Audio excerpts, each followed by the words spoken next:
हम्म हम्म हम्म। कल से तो सही है, अभी तक बस एक बार गया है।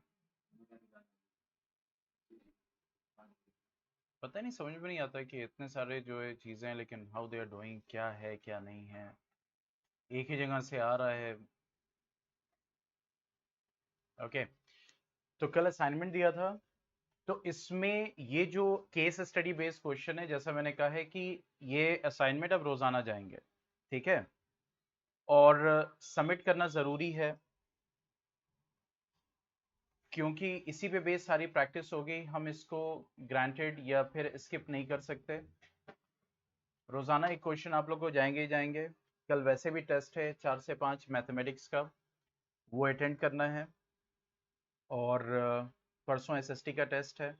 तो कल ये केस स्टडी क्वेश्चन मैंने दिया था, इसमें कुछ मिस्टेक्स थी, इसको डिस्कस करेंगे, और जो मिस्टेक्स हैं उसको हम देखेंगे कहाँ पे क्या मिस्टेक थी।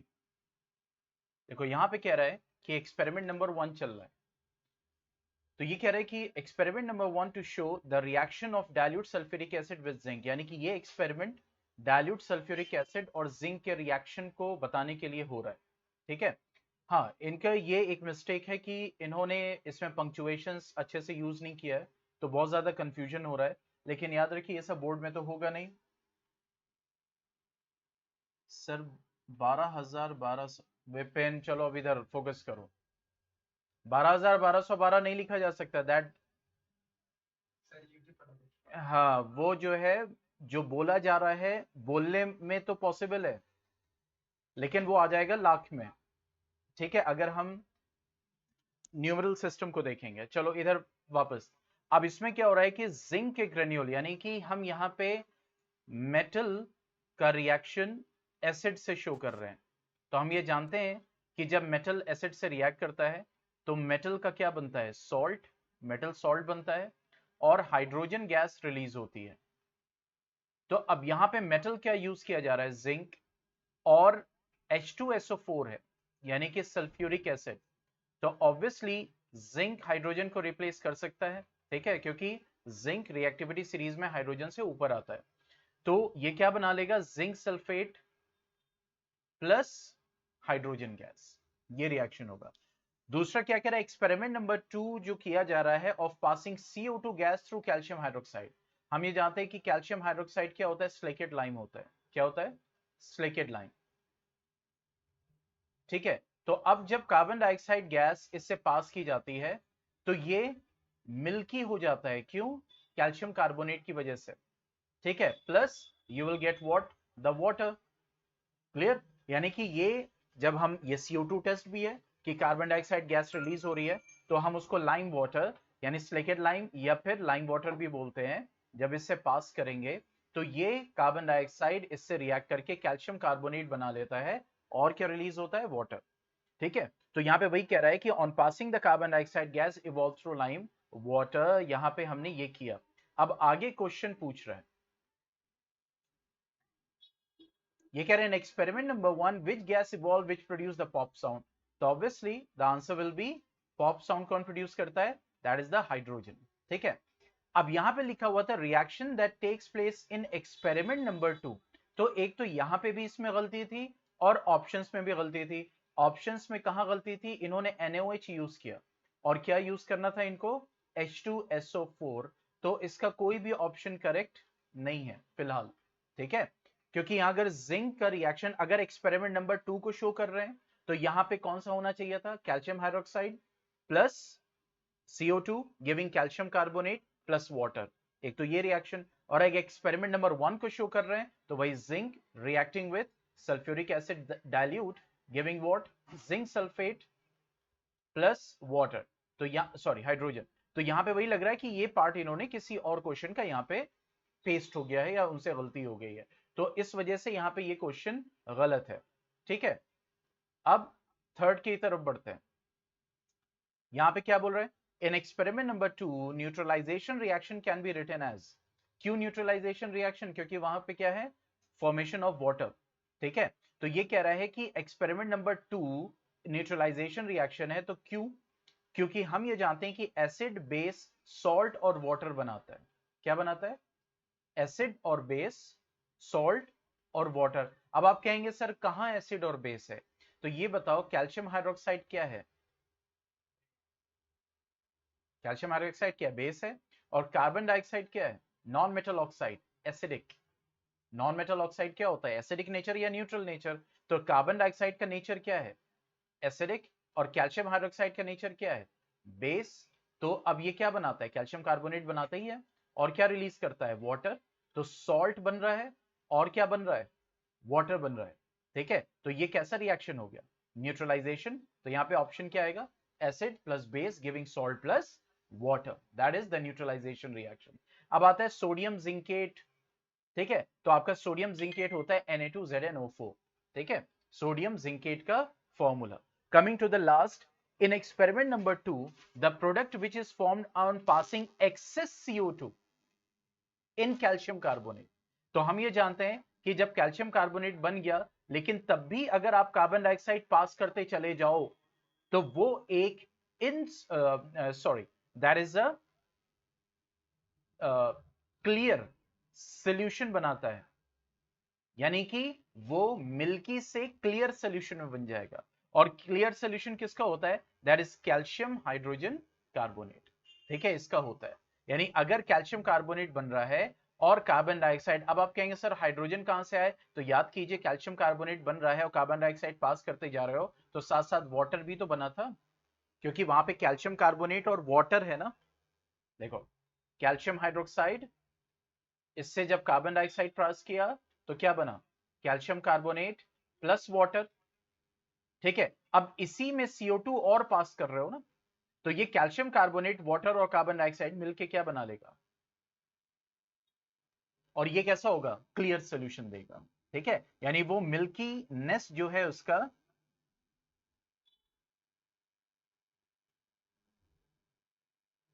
नहीं,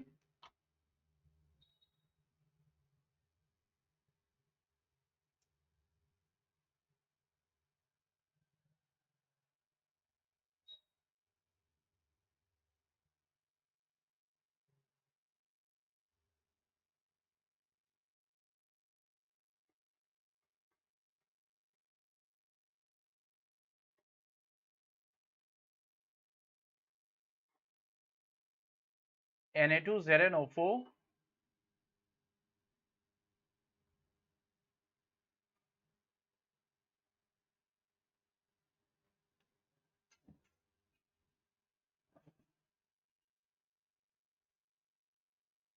Na2ZnO2, but Na2ZnO4, that is hydroxide. Okay, that is a hydroxide basically. Wait a second, wait a second, let me check.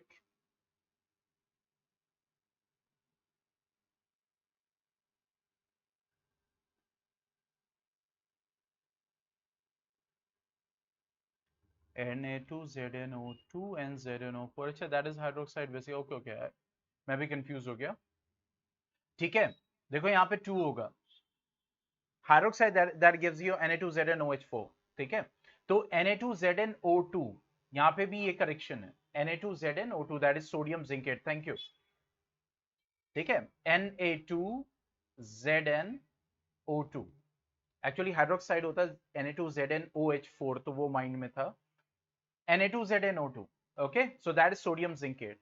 ये हमने दिया था क्वेश्चन, और कल एक और 3 क्वेश्चंस बेसिकली दिए थे, और एक और मैंने क्वेश्चन दिया था इलेक्ट्रिसिटी का, वो भी गलत किया सबने। सबने 3 वोल्ट आंसर लगाया, अब वो मिलेगा नहीं कहीं।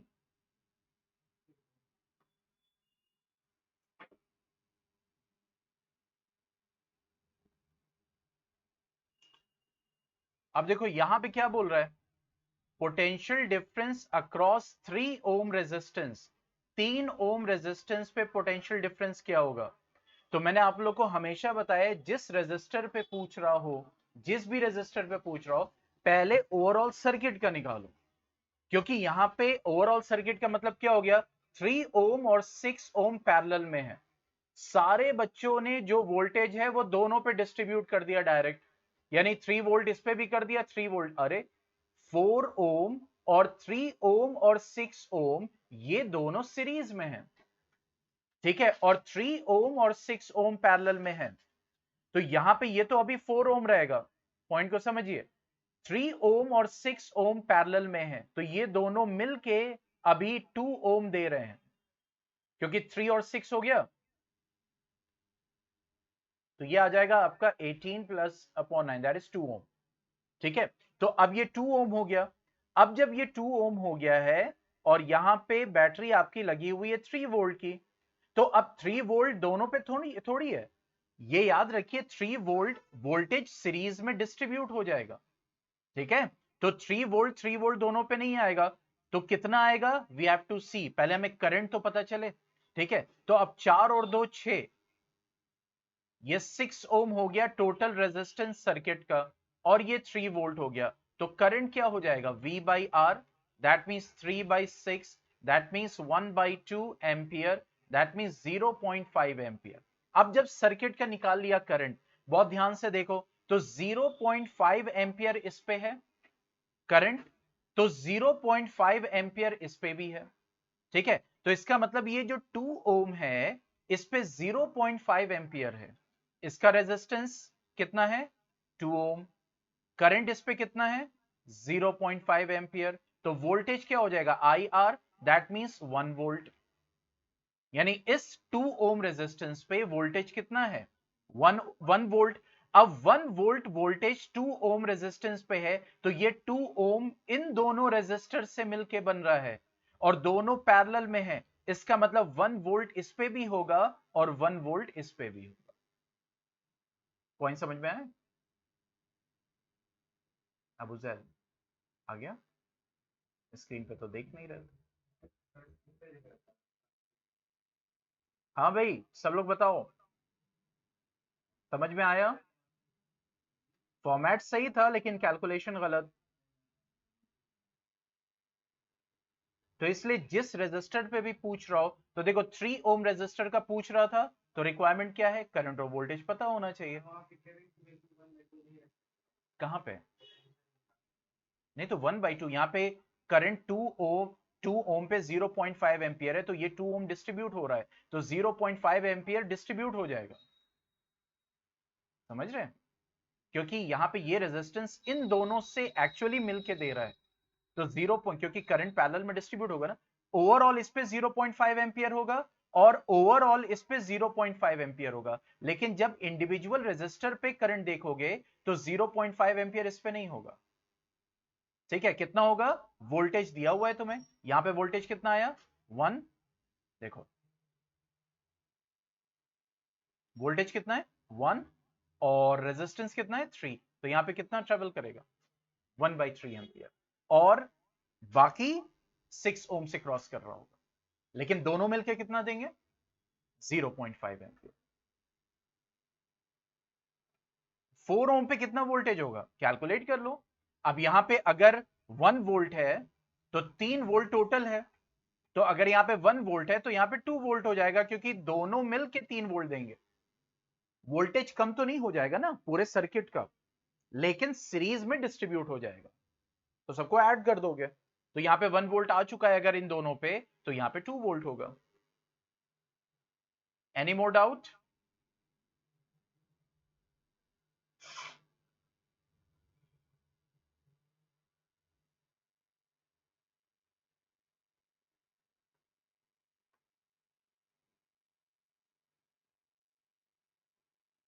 हाँ CaHCO3 वाला वही तो, एक मिनट रुक जाओ मैं फिर से चेक कर लूं।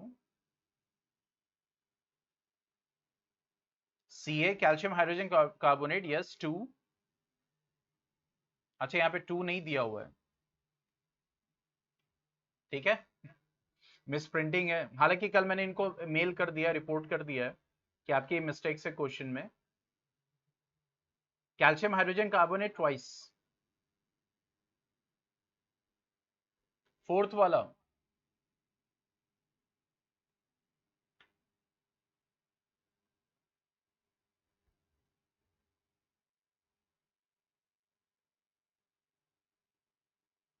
The other name of the potential difference, ये वाला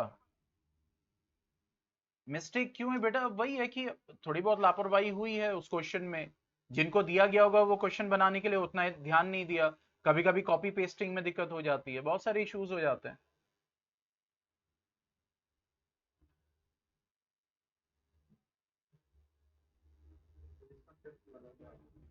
किसका दिया हुआ है ना, Alessandro, not x, that is Alessandro, French. हाँ वोल्टेज सही है, मैंने सोल्यूशन भी तो सोल्यूशन चेक किया था आप लोगों ने, असाइनमेंट्स 8 बजे के बाद। हाँ वो सोल्यूशन ऑटोमेटिक दिख जाएगा आपको। ठीक है, बहरहाल अब रोजाना क्वेश्चन जाएगा, एक मैथ्स का, एक साइंस का, केस स्टडी का, और अब मैं और ज्यादा चेक कर लूंगा उसको। ठीक है चलो अब आगे बढ़ते हैं। हाँ तो एक चीज और थी जो मुझे डिस्कस करना था।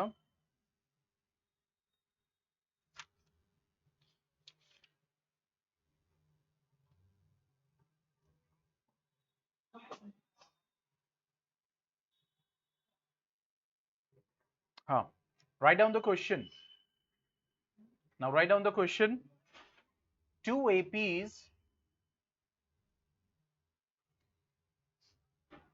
have the same common difference, have the same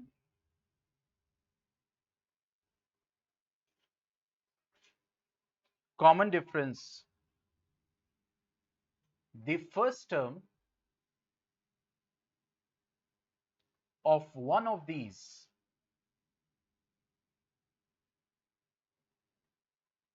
is 3 and that of other is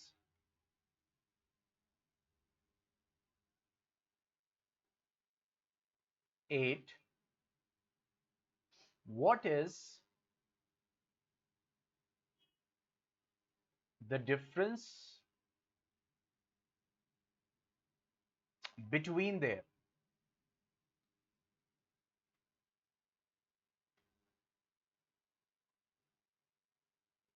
second terms?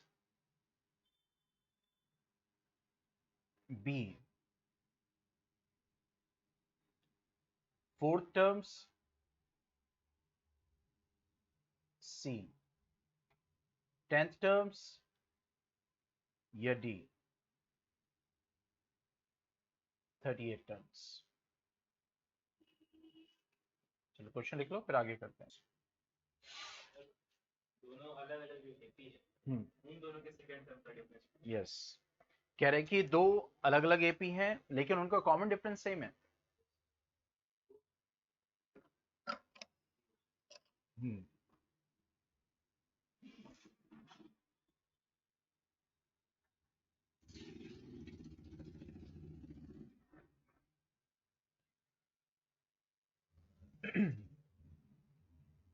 ठीक है, अब देखो यहां पे कह रहा है दो एपीज हैं जिनका कॉमन डिफरेंस सेम है। जैसे मान लो एक एपी है A2, A3, A4, A5 dot dot dot, और दूसरी एपी है B, B2, B3, B4, B5 dot dot dot. तो ये कह रहा है कि इन दोनों का जो कॉमन डिफरेंस है वो सेम है। अगर हम A2 माइनस ए करेंगे तब भी D आएगा, और B2 माइनस बी करेंगे, B2 माइनस बी करेंगे तब भी क्या आएगा, D। ठीक है, कॉमन डिफरेंस सेम। आगे क्या बोल रहा है, दोनों का जो फर्स्ट टर्म है, यानी अगर इसका फर्स्ट टर्म देखा जाए तो इसका फर्स्ट टर्म है 3, और इसका फर्स्ट टर्म देखा जाए तो इसका फर्स्ट टर्म क्या है, 8 है। तो आप इसके सेकेंड टर्म के बीच का डिफरेंस निकालो, मतलब B2 माइनस A2 निकालो, यानी B2 minus A2। Fourth term के बीच का डिफरेंस निकालो, मतलब B4 माइनस A4 क्या आएगा। 10th टर्म के डिफरेंस निकालो, मतलब B10 minus A10, and 38th term का डिफरेंस निकालो, मतलब B30 माइनस A30। ये आप डिफरेंस निकालो। ठीक है, आप डिफरेंस बोल रहा है, अब ये नहीं कह रहा है कि A बड़ा है या B छोटा है। हमने मान लिया कि भाई B बड़ा है और A छोटा है, तो हम B माइनस 1 कर रहे हैं, ये सपोजिशन की बात है। इसीलिए डिफरेंस बोल रहा है कि जो बड़ा है उसको छोटे में से माइनस किया जाएगा। तो अब हम ये जानते हैं कि अगर कॉमन डिफरेंस, जैसे मिसाल के तौर पर कि इस एपी की बात करें, तो इसका भी कॉमन डिफरेंस सेम है और इसका भी कॉमन डिफरेंस सेम है, यानी दोनों का डी सेम है। अगर हम फर्स्ट टर्म की बात फर्स्ट एपी की बात करें, देखो इस वाले की, तो फर्स्ट एपी का अगर हम nth टर्म निकालें तो क्या आएगा, a plus n minus one D, क्योंकि यहां पे एक ही चीज सेम है, वो क्या है, d, जिससे आप कनेक्ट कर सकते हैं। ठीक है, अब नंबर ऑफ टर्म्स की बात करेंगे तो वो भी सेम, मतलब कि अगर इसका 30वां टर्म बोल रहा है तो सेकेंड एपी का भी 30वां टर्म बोल रहा है। तो अगर an को देखा जाए तो nth टर्म इसका क्या हो जाएगा, that will B 3 plus n minus one D. ठीक है, और अगर इसका nth टर्म देखा जाए तो क्या होगा, that will B b plus n minus one D. ठीक है, तो bn क्या हो जाएगा, bn मतलब nth term of second AP, तो that will be 8 plus n minus one d, यही होगा। ठीक है, अब देखो, अब यहां पे an आप नहीं जानते हो, कुछ भी हो सकता है, bn आप नहीं जानते हो, कुछ भी हो सकता है। ठीक है, 3 और 8 गिवन है, n की वैल्यू इस n पे ही तो डिपेंड करेगी। ठीक है, तो अगर हम ये निकाल लें कि देखो ap है, तो अगर उसके कोई भी टर्म हो, अगर उसका डिफरेंस हमें पता चल जाए तो हर टर्म के डिफरेंस वही रहेगा। तो हमें चाहिए an माइनस bn क्या आ रहा है, ठीक है, या bn माइनस an क्या आ रहा है। ठीक है, सो नाउ इसको हमने किया 1 और इसके किया 2, क्योंकि an क्या डिनोट कर रहा है, nth टर्म ऑफ a। ठीक है, ये bn क्या डिनोट कर रहा है, nth टर्म। अगर इन दोनों को माइनस करें तो जो वैल्यू आएगी वही उसका डिफरेंस होगा। ठीक है, तो आगे बढ़ते हैं। नाउ सब्ट्रैक्टिंग 2 फ्रॉम 1, कोई से भी कर सकते हैं। ठीक है, वी गेट, तो यहां पे हो जाएगा an minus B N is equal to, अब देखो लिखते वक्त बड़ा ध्यान, क्योंकि यहां माइनस है, तो अब क्या होगा, 3 plus n minus one D and minus, इसको हम किस में कर देंगे, पहले ब्रैकेट में, ताकि गलती ना हो। ठीक है, अब ये आ गया हमारा an minus B N, means nth term का डिफरेंस, तो ये आ जाएगा 3 plus N D minus D minus 8। अब देखो एन डी होगा, एन डी प्लस में जब ब्रैकेट के बाहर आ जाएगा तो माइनस एन डी हो जाएगा, माइनस वन इंटू डी क्या होगा, माइनस डी, ब्रैकेट के बाहर आएगा माइनस से मल्टीप्लाई होगा, तो यहां पे क्या हो जाएगा, प्लस डी। अब plus N D minus N D cancel, minus D plus D cancel, what we get, nth term का डिफरेंस दोनों एपी का कितना आ गया, -5। ठीक है, तो जब nth टर्म का डिफरेंस आ गया तो कोई सा भी हो, यानी कि ये बोल रहा है a2 माइनस b2 क्या होगा, ठीक है, a30 माइनस b30 क्या होगा, a60 माइनस b60 क्या होगा, a100 माइनस b100 क्या होगा। पॉइंट समझ में आया, हाँ भाई, यस, समझ में आ गया। तो इस टाइप के जितने क्वेश्चन हैं, तो हमारा यहां से क्या समरी निकलती है, इस टाइप का जो क्वेश्चन होगा उसमें आपको क्या निकालना है, an माइनस बी एन, जहां पे दो एपी की बात हो रही है, डिफरेंस की बात हो रही है, a4 माइनस b4 करिए, क्यों, क्या कंफ्यूजन है,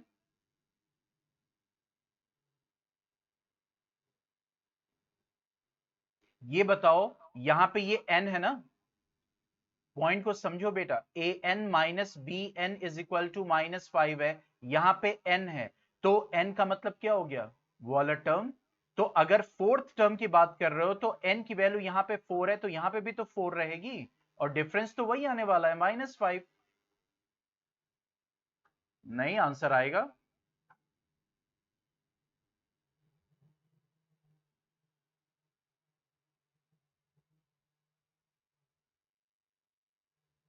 और दूसरी चीज, जब आपने फोर्थ टर्म यहां पे निकाल दिया तो ये हो जाएगा a प्लस 3d और ये हो जाएगा माइनस b प्लस 3d। दिख रहा है? a और b दिया हुआ है, पहले आप d की वैल्यू निकालोगे तब आप जाके सॉल्व करोगे।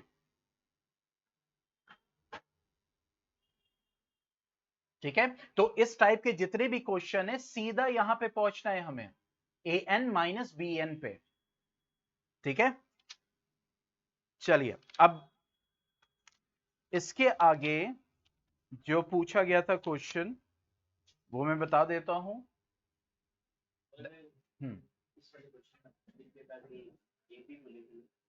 एपी को तो वहां डी निकाल लेते ना, यहां से डी निकाल लेते, डी आ जाता। क्यों, ये आ गया ना, कोई सा भी ले लो, सेकेंड टर्म माइनस इसका सेकेंड टर्म, तो ये हो जाएगा ए प्लस टू डी, ये हो जाएगा b plus two d minus a minus b, first term का भी वही डिफरेंस होगा। ठीक है, तो डी की वैल्यू आ जाएगी, डी की वैल्यू हम पुट करके हम टर्म्स निकाल सकते हैं, सिंपल। ठीक है, अच्छा इसके बाद जो आया था डाउट वो था सिमिलर ट्राइंगल से। सिमिलर ट्राइंगल से देखो डाउट जो था वो एरिया वाले पे था।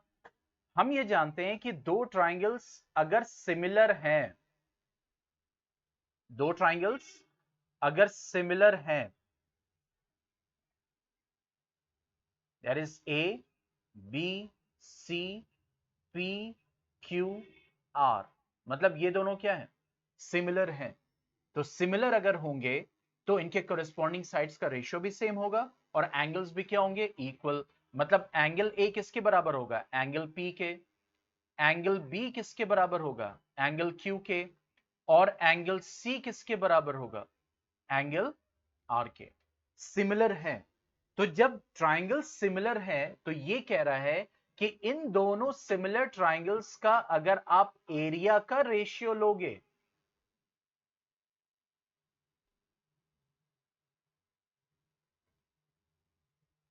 ठीक है, मींस जो सिमिलर ट्राइंगल है, ठीक है, जो सिमिलर ट्राइंगल्स हैं अगर आप इन दोनों के एरिया का रेशियो लोगे तो इन दोनों सिमिलर ट्राइंगल्स के जो करस्पॉन्डिंग साइड्स होंगे, जैसे A B upon P Q, तो एरिया जो है वो इन करस्पॉन्डिंग साइड्स के रेशियो के स्क्वायर के बराबर होगा, ये बोल रहा है। Is equal to B C square upon Q R square is equal to A C square upon P R square, ये है थ्योरम। ठीक है, और हमने जो क्वेश्चन फॉर्म किया था कि मीडियन के भी स्क्वायर के बराबर होगा, तो वो भी थ्योरम है, लेकिन हमने एनसीईआरटी में क्या क्वेश्चन फॉर्म में उसको किया कि ट्राइंगल था और उसमें क्या ड्रॉ किया गया था, मीडियन ड्रॉ किया गया था, और ये कहा गया था शो करो कि a n square is equal to, मतलब जो भी था that was is upon p m square भी है। तो हमने दोनों जो ट्राइंगल्स बन रहे थे उनको सिमिलर प्रूफ किया था और वहां तक पहुंचे थे फिर। ठीक है, तो यहां पे जो आपका सिमिलर ट्राइंगल है, सिमिलर ट्राइंगल अगर है तो आगे बात होगी इसकी, ये जो एरिया वाला बात है ये सिमिलर ट्राइंगल होने के बाद अप्लाई हो रहा है। ठीक है, कोई कंफ्यूजन इसमें, उस दिन यही कंफ्यूजन जो मुझे यहाँ पे टेलीग्राम मिला है तो उसमें मुझे जो लग रहा है कि यही कंफ्यूजन हो रहा होगा, तो ये हम अप्लाई करते हैं जब सिमिलर ट्राइंगल होगा। ठीक है, और अगर ये रेशियो है तो वो सिमिलर ट्राइंगल होगा, और अगर सिमिलर ट्राइंगल है तो ये रेशियो फॉलो करेगा, वाइस वर्सा। ठीक है, कोई डाउट थ्योरम में? अब इसका क्वेश्चन सॉल्व करेंगे, थ्योरम समझ में आ गया?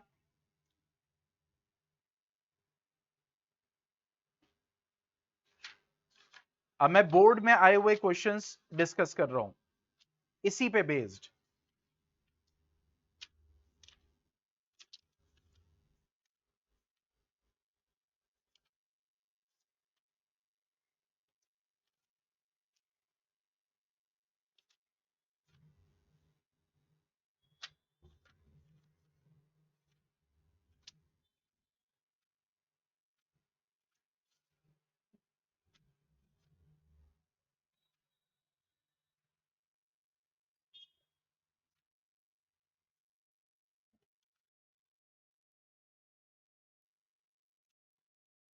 चलो क्वेश्चन लिखो।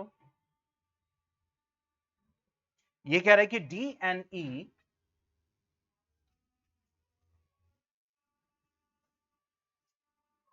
Are points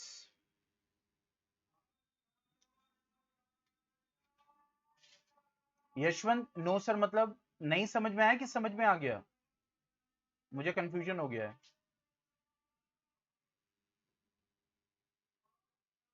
okay, D and E are points on the sides A B and AC respectively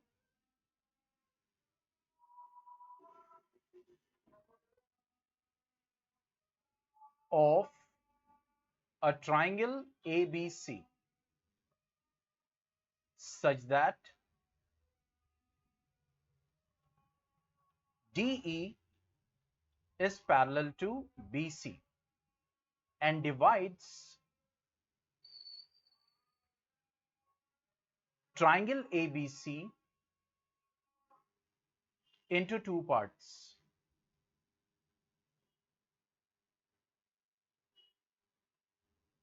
तीन बार ये क्वेश्चन रिपीट हो चुका है, ठीक है, 3 सालों में, ठीक है, डिफरेंट 2000 देन उसके बाद एक और ईयर था। तो divides ABC into two parts equal in area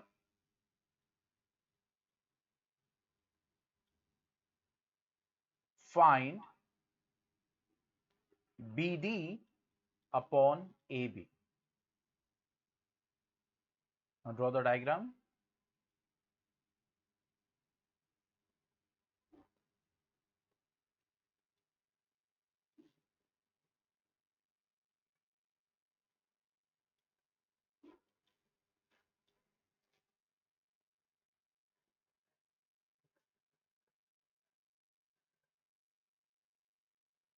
ये सब कहाँ है आखिर वाकिब? कुछ नहीं हुआ। नहीं, अच्छा, ऑनलाइन तो कनेक्ट हो सकता था। नो,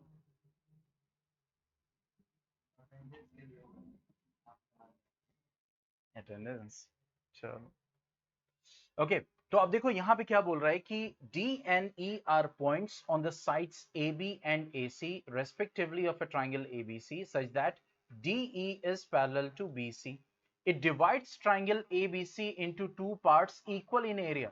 मतलब triangle ADE का जो एरिया है वो एरिया ऑफ BDEC के बराबर है। हम ये जानते हैं दो पार्ट कौन से हैं, ट्राइंगल और ट्रेपेजियम, दो पार्ट्स डिवाइड हो रहे हैं। तो कह रहे ये जो दो पार्ट्स हैं इनका एरिया आपस में क्या है, इक्वल है। तो कह रहा है find BD, this one BD upon AB, BD upon AB हमें निकालना है। अब देखो BD जो है वो BDEC का पार्ट, ठीक है, और AB हमारा ट्राइंगल ABC का पार्ट है। क्लियर? इन दोनों का रेशियो चाहिए। क्लियर? और हम ये जानते हैं कि अगर सिमिलैरिटी है तो फिर एरिया का रेशियो उनके साइड्स के स्क्वायर के बराबर होता है। ठीक है, लेकिन यहां पे ये छोटा एक ट्राइंगल बन रहा है, इसका एरिया इक्वल है किसके, इस ट्रेपेजियम के।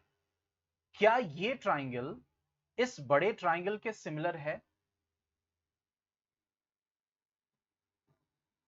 ठीक है, इसका मतलब ये हो गया कैसे, क्योंकि देखो एंगल डी एंगल बी के बराबर है, एंगल ई एंगल सी के बराबर है, ये दोनों छोटा वाला ट्राइंगल और बड़ा वाला ट्राइंगल सिमिलर है। तो अगर सिमिलर है तो इसका मतलब ये हो जाएगा कि एडी स्क्वायर, पॉइंट को समझिएगा अच्छे से, वो ए बी स्क्वायर के क्या हो जाएगा, मतलब उसका रेशियो क्या हो जाएगा, बराबर। क्या, मैं लिख देता हूं, area of triangle A D E upon area of triangle A B C is equal to A D square upon A B square हो जाएगा। ठीक है, और हमें चाहिए क्या, B D upon A B. ये भी फोकस, यहां तक पॉइंट समझ में आया? देखो अगर ये दो ट्राइंगल सिमिलर है तो इनके एरिया का रेशियो इनके करस्पॉन्डिंग साइड्स के स्क्वायर के बराबर हो जाएगा। ठीक है, यहां तक आ गया, इस पॉइंट तक।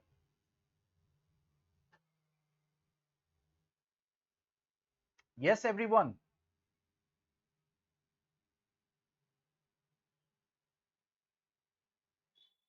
अब देखो चैलेंज क्या है हमारे सामने। क्वेश्चन बहुत सिंपल है, ठीक है, अभी जब बताऊंगा तो मुझे लगा अच्छा हो इतना सिंपल। चैलेंज क्या है, ट्राइंगल एडीई और ट्राइंगल एबीसी का रेशियो चाहिए, कोई वैल्यू चाहिए ना, क्योंकि तुम्हें क्या चाहिए, बीडी अपॉन एबी एक वैल्यू निकालनी है। तो वैल्यू कब निकालोगे, यहां पे कहीं भी कोई वैल्यू दी है कि इसका ये ट्वाइस है, इसका ये थ्राइस है, नहीं ना। और दिया क्या है तुम्हें, देखो अब हमें क्या चाहिए, वैल्यू, क्योंकि हमें चाहिए बीडी अपॉन एबी, रेशियो की वैल्यू चाहिए। तो वैल्यू कब आएगी, जब कोई वैल्यू पता हो तभी तो वैल्यू से वैल्यू निकालोगे। ठीक है, अभी सब कुछ अननोन है लेकिन वैल्यू हिडन है। हिडन है कैसे, देखो यहां पे चाहिए ट्राइंगल एडीई और एबीसी का रेशियो। ठीक है, दिया क्या है, एडीई और बीडीईसी इक्वल है। ठीक है, ये दोनों इक्वल है। और ये बताओ इन दोनों एरिया को अगर सम करोगे तो ये एबीसी के बराबर होगा, होगा कि नहीं होगा।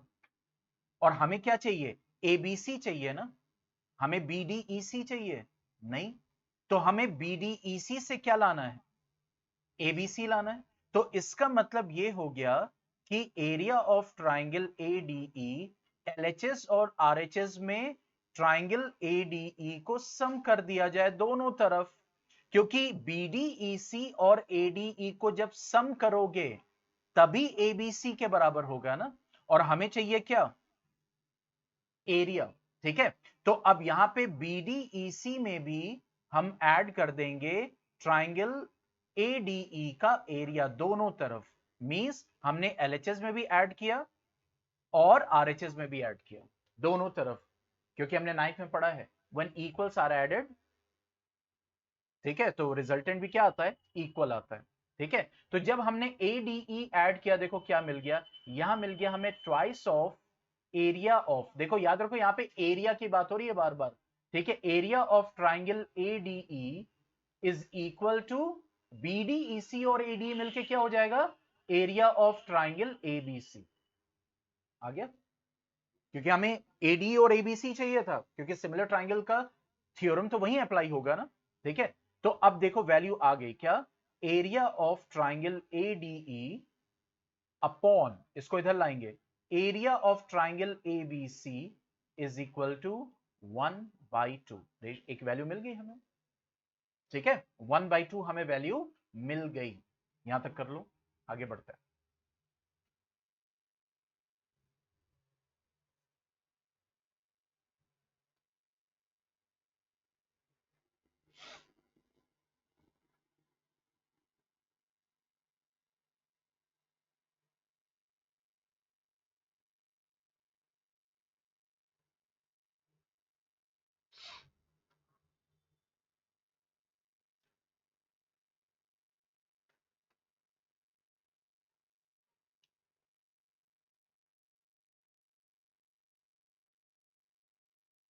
आज मैथमेटिक्स पे ही एक क्वेश्चन जाएगा केस स्टडी का, क्योंकि कल मैथ का टेस्ट है। एक दिन मैथ का जाएगा, एक दिन साइंस का, एक दिन एसएसटी का। वॉइस का इशू आ रहा है, एक minute.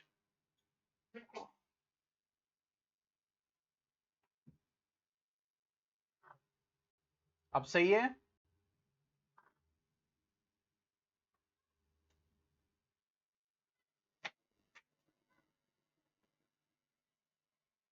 Hello, hello,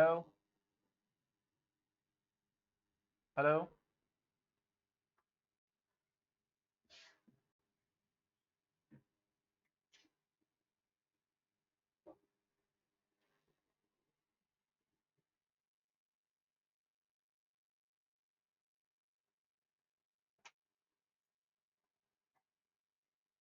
hello.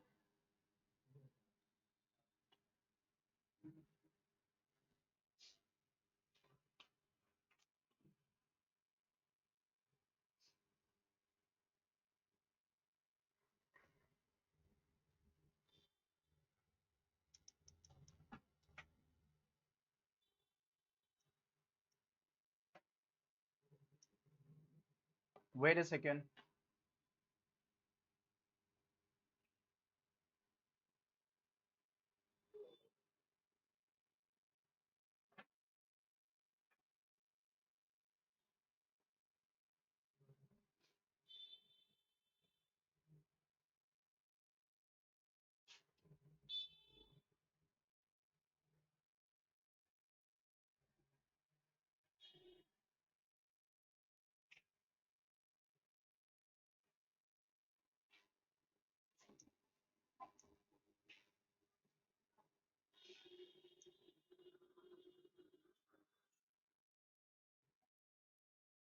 Hello बेटा, वो आवाज आ रही है? स्क्रीन शेयर हो रही है?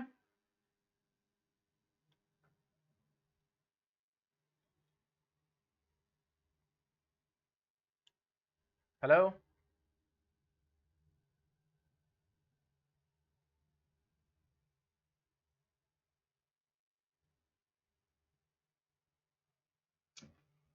हेलो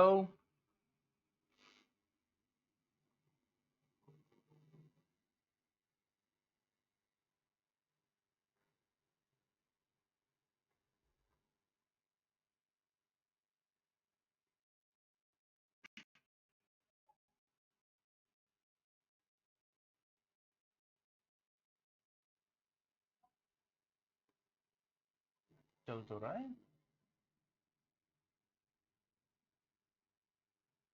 हेलो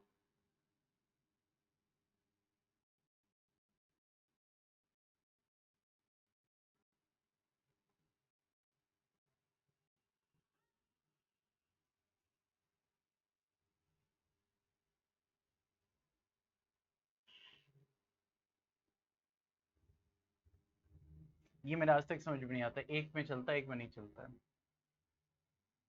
आज तक नहीं समझ में आया क्या है। मुसीबत मुसीबत। Something went wrong, yes I know that.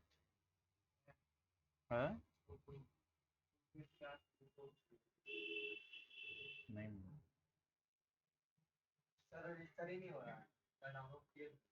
कहाँ से रजिस्टर होगा? जब कोड डालोगे तभी तो रजिस्टर। वो नहीं, अभी स्टार्टिंग में नाम और क्लास और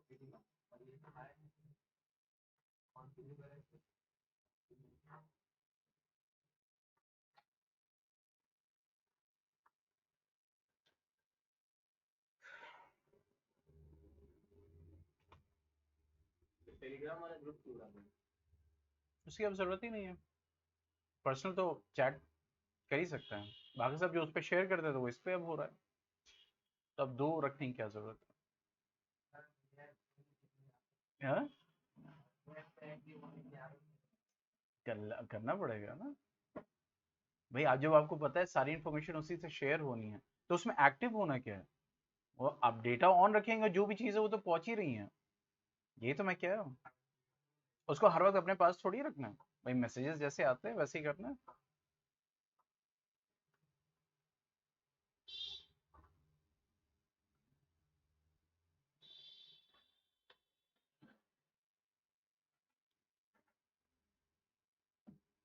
चलो भाई।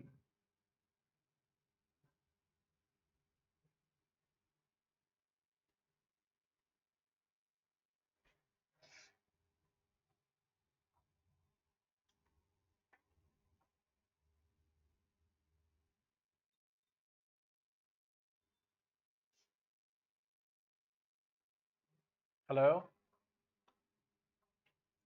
चलो, तो आप देखो यहाँ पे हमने सॉल्व किया था इसको, तो एरिया ऑफ ट्राइंगल एडीई और area of triangle ABC is equal to 1/2 आ गया, हमें एक वैल्यू अब मिल गई है। ठीक है, अब देखो, अब हमें चाहिए क्या? चाहिए बीडी अपॉन एबी। अब ट्राइंगल एडीई का साइड है एडी, तो हम इसको इस ऐसे लिख सकते हैं।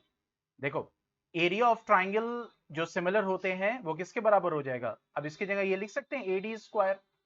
ठीक है, और ट्राइंगल एबीसी का हम क्या ले लेंगे? A B square is equal to 1/2।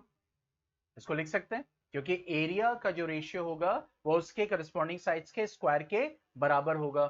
अब नीचे ए बी तो आ रहा है, ऊपर आ रहा है एडी, अब देखो एडी क्या है, एडी है A B minus B D, क्योंकि हमें बी डी लाना है ना किसी भी तरीके से, तो जो नहीं चाहिए वो हम हटा देंगे। तो देखो यहां पे हो जाएगा A D upon A B, ये स्क्वायर जब इधर जाएगा तो ये हो जाएगा square root 1 upon square root 2।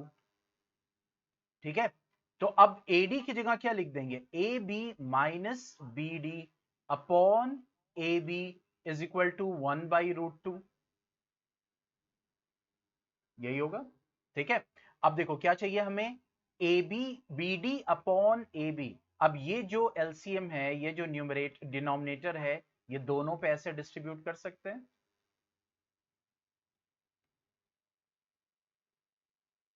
आ जाएगा।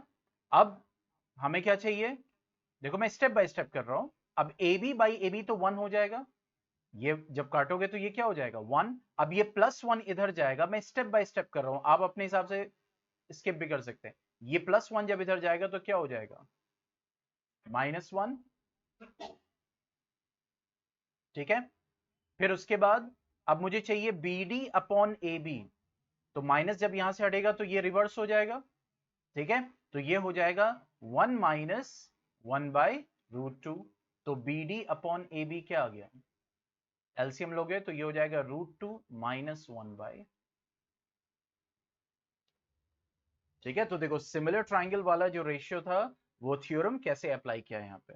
हमें चाहिए था B D upon A B, तो पहले सिमिलर ट्राइंगल, फिर उसके बाद उसका एरिया, फिर उसके करस्पॉन्डिंग साइड्स का रेशियो।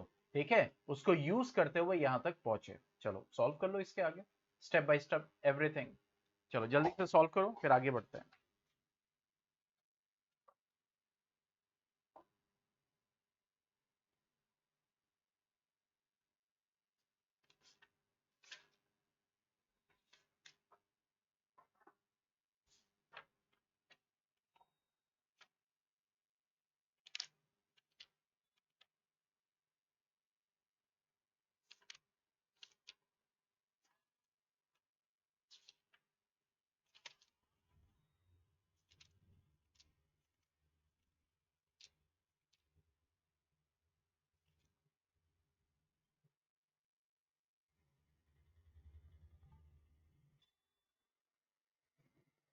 और कोई मेथड क्या होगा,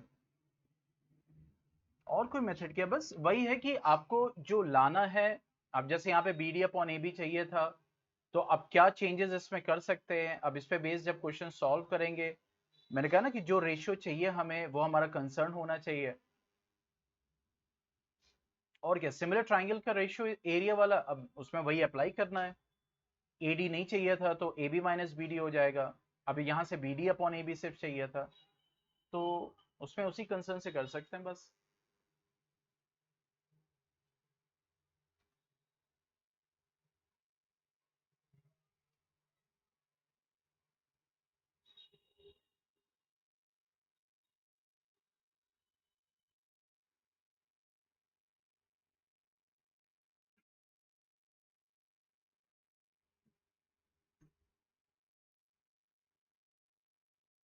ठीक है शशांक,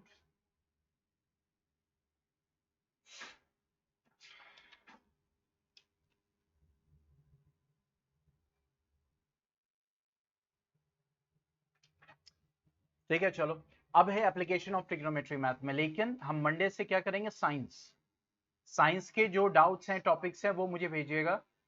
2-3 दिन उसको करते हैं, फिर मैथ्स पे आएंगे। दूसरा, आज जो असाइनमेंट केस स्टडी जाएगा वो रात में 12 बजे तक का टाइम रहेगा, उसके लिए आज ही सबमिट करना है एनी हाउ। दूसरा, 12 बजे आपका क्या होगा, सोल्यूशन आपको अवेलेबल हो जाएगा। ठीक है, उसमें फिर टैली कीजिएगा कि what is right and what is wrong, कि कहाँ पे गलत है कहाँ पे सही है। और मैं यहाँ पे चेक करूंगा कि आपने प्रॉपरली उसको, नहीं ऐसा तो नहीं रफ की तरह कर दिया हो, एकदम प्रॉपर सॉल्व करो। ऐसे समझो ये क्वेश्चन हम बोर्ड के लिए सॉल्व कर रहे हैं, दैट्स इट। ठीक है, तो 12 बजे का टाइम का मतलब क्या हो गया, अभी मान लो कि मैं 7 बजे फ्री हूँ, ऑब्वियसली उसी के बाद असाइनमेंट भेजूंगा, तो you will be having what 4 to 5 hours. तो 4 से 5 घंटे रहेंगे एक क्वेश्चन सॉल्व करने के लिए सिर्फ, ताकि आप समझो उसको, टेक योर टाइम और उसको सॉल्व करो, उसको अपलोड करो। ठीक है।